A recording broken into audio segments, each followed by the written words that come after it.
Defence Secretary Grant Shapps has warned the threats faced by the UK are growing.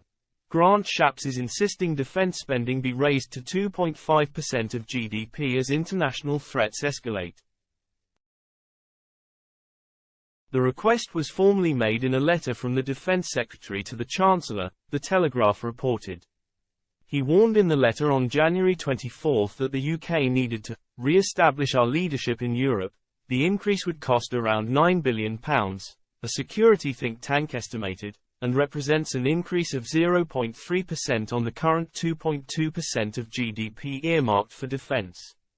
In the letter, Mr. Shapps called for bold action and said the increased spending would re-establish our leadership in Europe.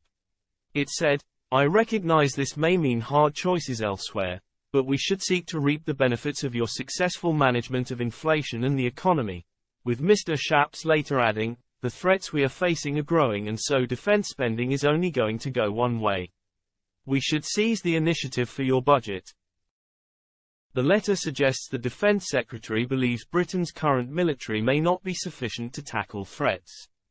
Mr. Shapps said, "I have personally talked about 3% before I was Defence Secretary and I think, ultimately, countries will need to spend more. As you would expect, I'm a Secretary of State who lobbies hard for the area that I represent and I happen to think that, in this case, the defence of our nation is our #1 priority. The first thing a government has to do is make sure it secures its borders and is able to defend itself. I am pretty full throttle in my insistence that that is what we do."